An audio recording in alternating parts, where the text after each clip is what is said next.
Tara guys, may binigay na kamote kahapon, maglaga tayo. Ayan. Pipilin ko lang yung pinalaga ko kasi para may merienda mamaya. Ayan. Ayan. Lalaga ng kamote. Ayan, tama na to kasi dalawa lang naman kami kakain eh. Madami na nga ito. Ayan, hinugasan na natin. Hinugasan ko na yung kamote. Para ilaga.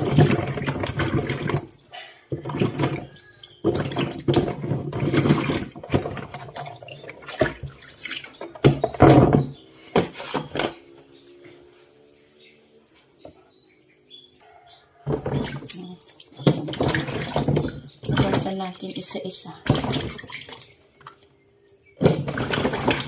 Ayan, tapos na mahugasan, isasalang ko na lang siya.